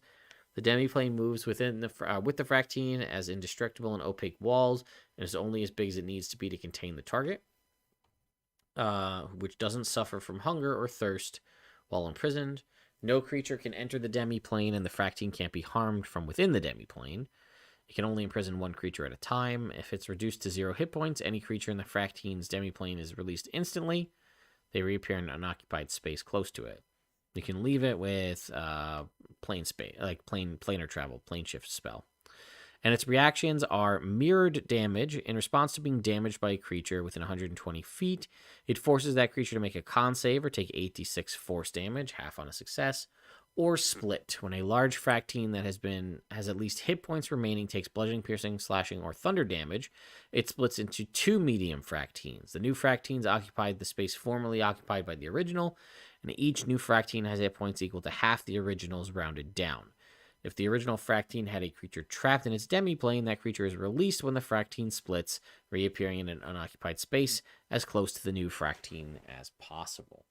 That's really cool. I like that a lot, and this also could be a really good plot device. The fact that, like, when it's reduced to 0 hit points, it expels whatever creature is inside it. So that could be a way for someone to survive through ages and, be around longer than they should be because they were trapped inside a Fractine. I think that's pretty cool. Let's go see what YouTube has to say. A lot of people are referencing Superman 2. 3 attacks per turn, 2 of them being a save or get stunned. This one doesn't have it. That was the Lich. The art sucks. Cool concept, though. That's from the Phantom Zone from Superman. Sneak up to you horizontally. Yeah, it seems like it might be able to, actually. So second edition Spelljammer monster, definitely inspired by Superman. JoJo's Bizarre Beholder. Great for 2-stage boss fight, first the Fractine. That's true, too. I was actually thinking of it more of an interesting exposition. You have a party member who had a long-lost relative. No one knew where they were. They defeat the Fractine, and then that relative pops out, or some sort of plot device quest giver pops out. But it also could just be a monster, and then it's a phase 2 of the fight. It ate a great worm, yeah. All right. Moving on to the Gadabout, which is a plant creature. Oh, is that the thing on the Oh, okay. This is interesting. Gentle winged creatures that can be used as personal conveyances for short distance travel across the airless void of wild space. A Gadabout wraps its branches around a humanoid creature, spread its butterfly wings, and allows its wearer to fly through space in a continuously refreshed air envelope. The Gadabout's leaves even provide a nourishing syrup that its wearer can consume in the absence of either food and water. Huh. So it's like a living spacesuit. They require sunlight and water to survive, and the healthy specimen can live for 25 years. Although its preferred mode of travel is flight, it can slowly creep along the ground as well. This is so cool. Invulnerable to fire, condition immunities, blind sight. But yeah, if it has at least 1 hit point, the Gadabout can generate an air envelope around itself when in a vacuum. This air envelope can sustain the Gadabout and one other creature. We can kind of see the envelope here.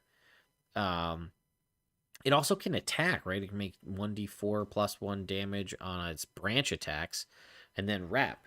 It enters the space of a willing medium or small creature within 5 feet. They're grappled. Any attempt by the target to escape the grapple. Oh, okay. So you are grappled by it. Therefore, your movement speed is 0. But it can use its 60-foot fly speed and hover to move you along. That is really cool. I like that a lot. What does YouTube have to say? Natural spacesuit. I like it a lot. Strangely Fey-like. That's the coolest one yet. 250 GP each. The elves grow them and sell them. Yeah, that's true. That could be an option. It does look like a left on the cutting room floor witchlight monster for sure. Well, when you're grappled, your movement is 0. That's how that works. Gadabout is also a 2nd edition thing. Thank you to the 2nd edition Spelljammer fans for chiming in. I really do appreciate your insight on this. Does it say that you only have half movement? Any attempt by the target to escape the grapple causes the Gadabout to use its reaction while grappled. Determines where the Gadabout moves. I don't see that. Maybe that's a thing. I know that's definitely how people handle it. If you're trying to move forcibly, but you're not forcibly moving somebody. You're taking every. I don't know. Either way. Is it at the top of 200? Oh yeah, look at that. 250 GP. Right there. Very cool. The Gadabout's leaves even provide nourishing syrup. One human can survive on these leaves for up to 60 days. Well,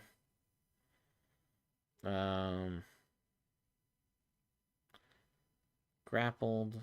Creature's movement becomes 0. Yeah.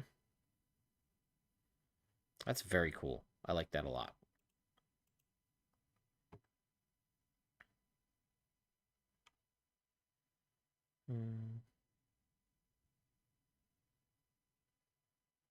Yeah. Very cool stuff. I like these guys a lot. All right, let's move on to the Goon Balloon. This also sounds like it might have been an older edition thing. The Goon Balloon looks like a 5-diameter beach ball with clawed feet, unblinking eyes on the outer surface of its spherical air sac, enable the creature to see in all directions at once. These eyes can produce kaleidoscopic light that tears at the minds of the Goon Balloon's foes.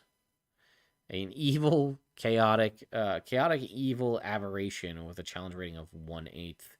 Vulnerable to piercing damage. It does seem to be a balloon. And it also has the burst ability. It bursts when it drops to 0 hit points, releasing noxious gas in a 10-foot radius sphere. Creature in that area must make a DC 12 con save or be poisoned for a minute.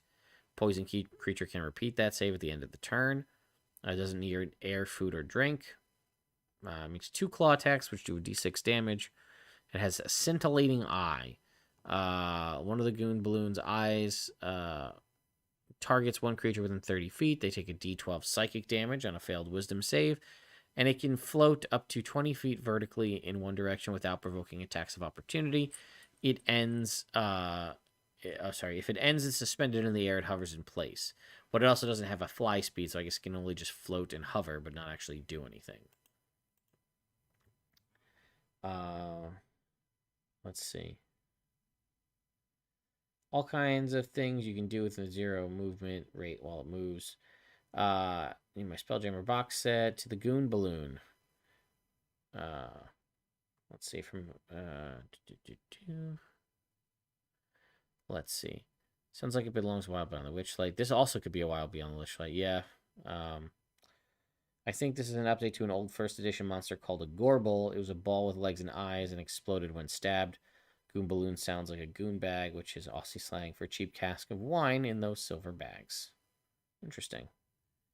Okay. Nightmare Beast next up. This is kind of terrifying. I like the look of it, though. Dead person there for scale. Gargantuan. A lot of gargantuan creatures. I guess if you're going to be in space, things can grow bigger. They're enormous quadrupeds that stand 20 feet tall and 40 feet tall when rearing up on their hind legs. They're also powerful spellcasters create nightmare beasts to serve as living siege engines. Single beast can lay waste to an entire city and army. 2 legendary resistance. It has siege monster, which makes sense. 2 claw attacks and 1 tusk attack. The claws have a 15-foot reach, do a d12 plus 8 slashing damage. The targets make a strength save or be knocked prone. Its tusks do 2d8 plus 8, and it has a disintegration gaze. Make a con save or take 10d6 plus 40 force damage. If a magical effect reduces you to 0 hit points, you're disintegrated. It can teleport twice a day as a bonus action up to 120 feet. And it has legendary actions of 3 of them, 1 for a tusk attack, 2 for a charge, in which it moves its speed without provoking attacks of opportunity, and then makes 2 tusk attacks, or Frightful Howl for 2. It exhales a fearful gas in a 120-foot cone. Any creature in that gas must make a wisdom saving throw or be frightened for a minute. That is pretty nasty, and I really like the art for it quite a bit. All right, what does YouTube have to say? I want the Goon Pop to be more damaging. Is this the 16 one that they screwed up at the bottom? Let's see, creature summaries. Nightmare Beast. Challenge rating 16 up top and seemingly 16 in the PDF. Challenge rating 10 in the stat block on D&D Beyond. Yet another screw up on the D&D Beyond side of things. This boy is actually originally a Dark Sun critter in 2nd edition. Thank God it no longer has psionics. Okay.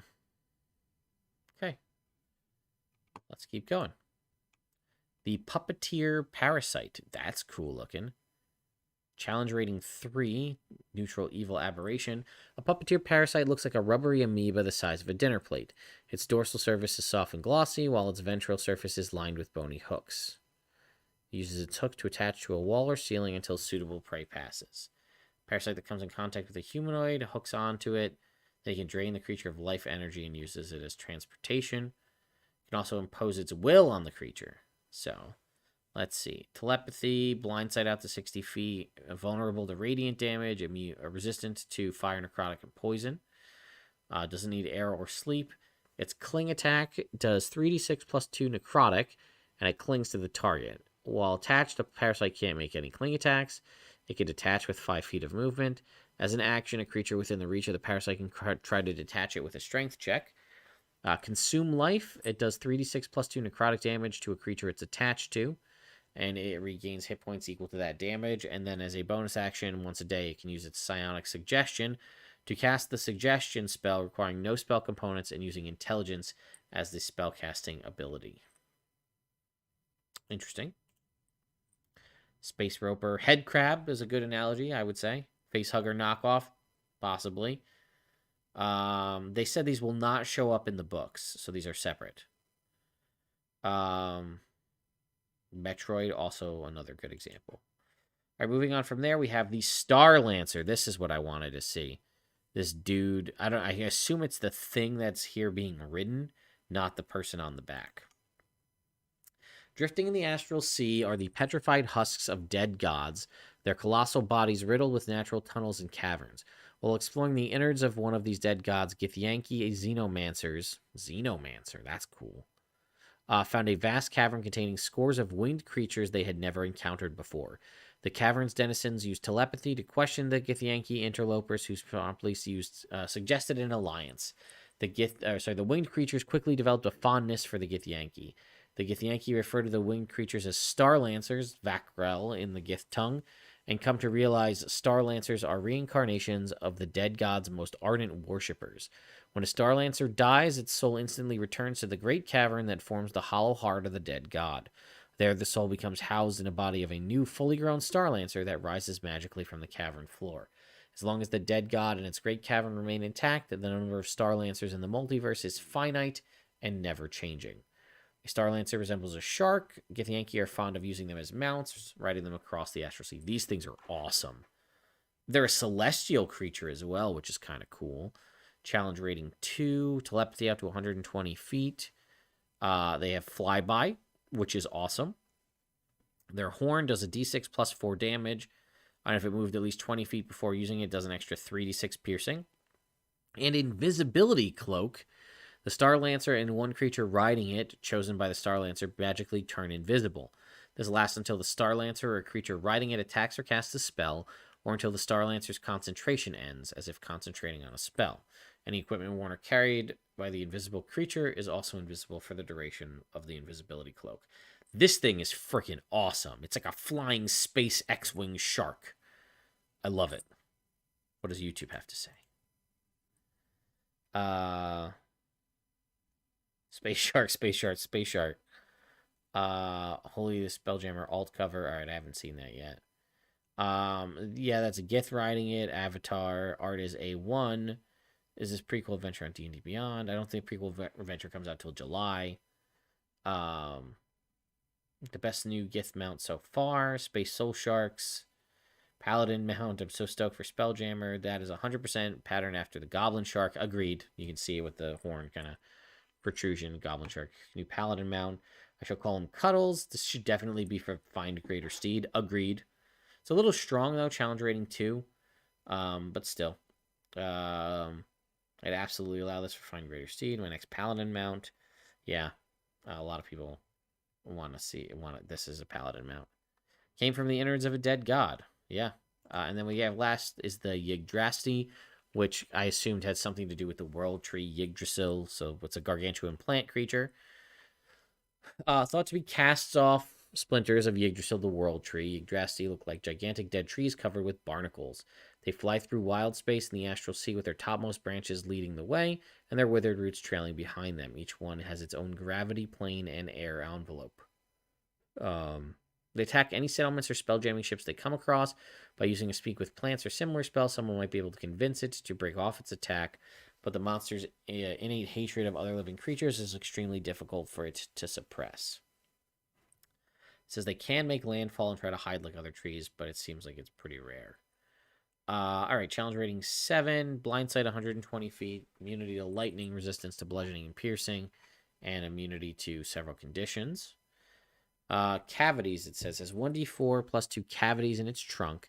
Each cavity is big enough to hold 1 medium creature, 2 small creatures, or 8 tiny creatures. The creature inside a cavity has 3/4 cover against attacks and other effects that originate outside the cavity. They're not connected. False appearance, which makes sense. Lightning conduit. If it's subjected to lightning damage, it is unhurt, and the lightning damage is instead divided evenly among all creatures it's grappling. In addition, it regains 1 use of lightning discharge, which we'll talk about. Doesn't need air or sleep. It makes 2 root attacks and lightning discharge if available. The root has 20-foot range, does 2d6 plus 5 bludgeoning damage. The target is grappled. It can grapple 4 creatures. Lightning discharge goes out to 120 feet as a dex save or takes 78 lightning damage. And again, it has that 3 times per day, but gets 1 back each time it gets lightning conduit. Then we have a little boo in front of a starscape here. So there you have it. Let's go see what YouTube has to say about this guy. Tree of Woe. I don't get Space Goat Chariots. I'm going to be sad. Anger Twigs.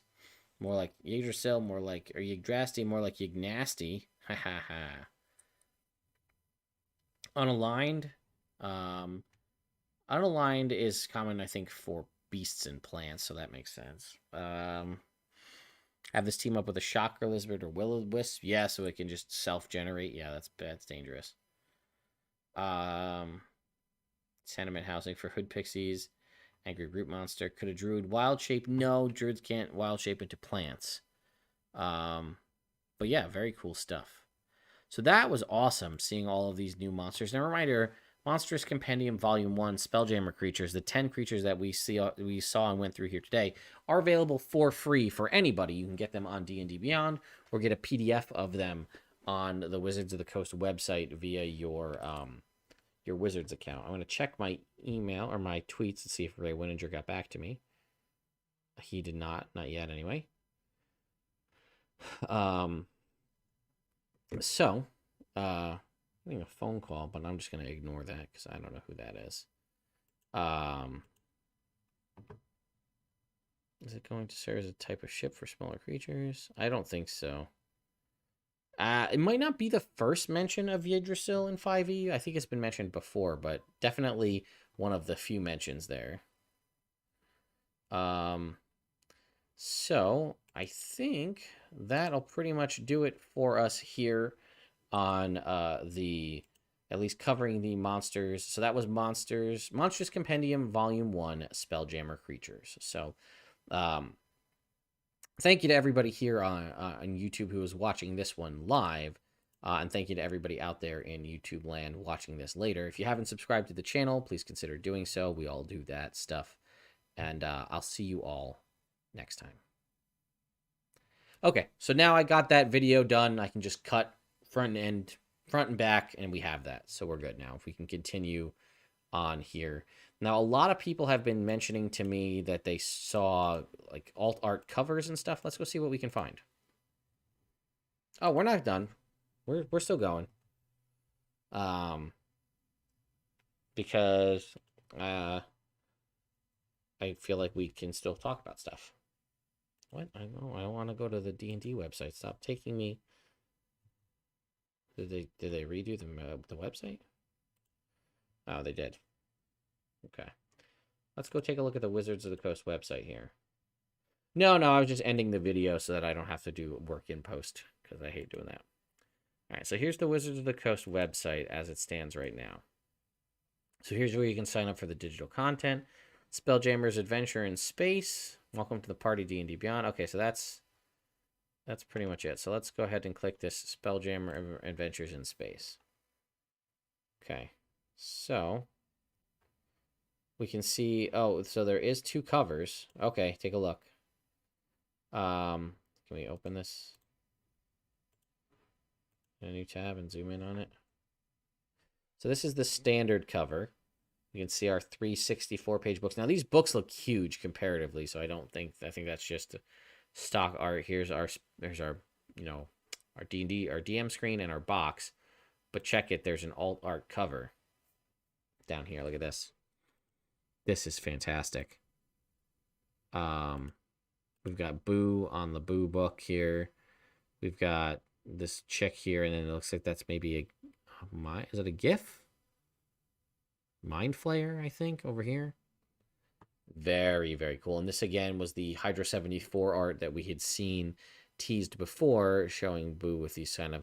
It looked like eyeballs originally. These have obviously turned to stars, which is pretty cool.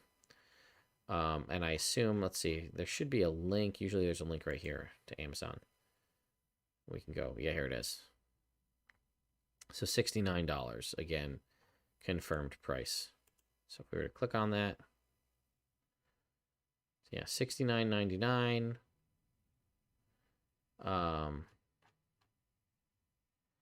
There you have it. That's for your standard edition cover. I will work with my local game store to try to get copies of the special edition one. Oh, and there's our Chewingas riding fish, space fish that we were talking about. So this is the updated, the summer release is updated to be this. Here's the accessory kits, right? Accessory kit 1, sometime this summer. Accessory kit 2, Journey Through the Radiant Citadel. Monsters in the Multiverse will be available in May, standalone. Okay, so they don't actually have anything put out, it doesn't seem like, for Dragonlance as of yet. Which doesn't surprise me.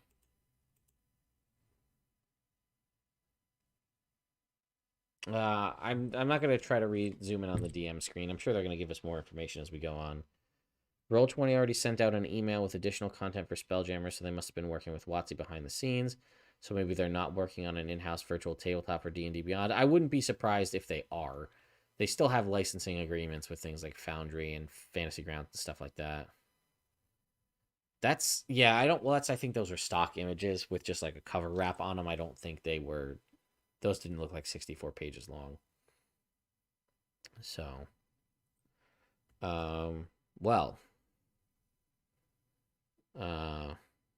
this has been an interesting day. I'm glad we were able to experience this all together. So, but yeah, I'm still at PAX East. It's wild. It doesn't even feel like it because I was only there for like a little bit.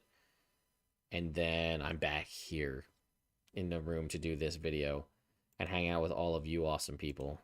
There was like, at a point, there was almost 800 people or more in this channel, which is just wild to me to think about. So, and the fact that 400 of you are still hanging around is crazy. So, yeah, I'm going to probably wrap up the stream today. I might do another walk-around stream. I actually saw a Drizzt cosplayer, this girl cosplaying as Drizzt at the convention. I was coming back here to do this, so I didn't obviously stop and take a picture with her, but I wanted to because that was awesome. I snagged a picture with the Mind Flayer, like just snapped a selfie with the Mind Flayer outside the Baldur's Gate 3 thing. But like my coat and all of my like camera gear and stuff are back in the media room, so I have to head back and pick that up anyway. But yeah, I don't, like I said, later today I'm gonna log into this alchemy thing and play around with that, and then we're gonna interview the alchemy guys at some point this weekend. But I don't really know what I've got going on. You guys seem to like when I do the vlog style thing, like when I do the walkarounds and showcase what's there, as well as when I sort of do the like, here's what happened to me today at the con. You guys really like that for Gen Con. We kind of did that a little bit just here hanging out. That was kind of fun. So I might be looking to do that stuff. Like I said, feel free to tweet at me or hit me up on Discord or whatever. If you guys go to the PAX East website, pull up the vendor list or any of that kind of stuff that you think is interesting that you might want to see, feel free to suggest it to me. And if I do another like walk around live stream or whatever, let me know. And we'll go see if we can't find or showcase whatever you're looking for. So I am going to, at 2:30, go play Teenage Mutant Ninja Turtles Shredder's Revenge, which I'm super excited about because that game looks fantastic. So yeah. Yeah, the walk around here, everything's here on the channel, so you guys can always come back and view this if you want. And then I might, once I let all of this cool down in my brain, I'm going to cut the monsters, cut that, make that its own separate video, but I might do like a follow-up thoughts video, like see what other stuff I can gather. If you guys, by the way, in your internet travels find anything else, links or anything interesting related to any of the stuff, better quality images and stuff of anything that you and I talked about here during the live stream, send them to me so that when I go to do like a reflecting on the live stream a little bit later after some time has passed and I've gotten a chance to formulate my thoughts, I can pull together any other outside information that we have and collate that all into one video. Ted Eats a Sandwich stream. Shredder's Revenge is I think all platforms actually. No WotC booth, no WizKids booth. It's very small comparatively. This video will stay here on my channel permanently, so you guys can just view it once it's done, and go back to the start if you'd like. I'm assuming the less vendors is just COVID, right?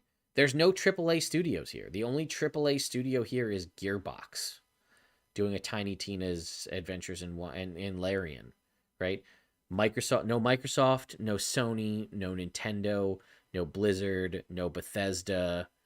I mean, Bethesda is Microsoft now, but you know what I mean. There's no Corsair, no Elgato. Yeah, I mean, that's a lot of the major ones, right? None of those are here. Yeah, Blizzard's also Microsoft. Fair.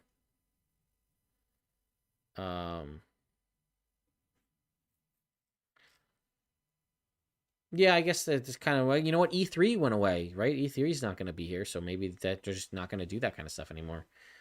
But there was usually like MMOs and stuff would show up, and they used to have like big statues. I remember, I think it was it Guild Wars one year? Guild Wars 2 had like a T-Rex, like a massive T-Rex, like 25 foot tall T-Rex you could take pictures on.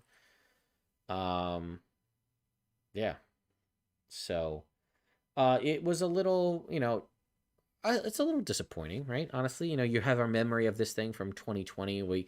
I was here 2 weeks before the world fell apart, right? That's like, I was here at PAX East 2020, and I remember Sony backed out of that because of COVID, and everybody's like, "What are you doing? That's so weird." And then I went to Florida to visit my mother-in-law, and then when I came back, COVID was everywhere and the world was gone. Like, yeah, shipping stuff is usually not cost effective. That's lackluster is the exact word that I was looking for. Yeah, it's usually not cost effective. That's usually why you can walk away with a lot of stuff at these cons. Like, people have walked away with TVs and chairs and stuff because people don't want to ship it back. So yeah, there's definitely folks that I would have expected to see here that I don't, which is kind of a bummer.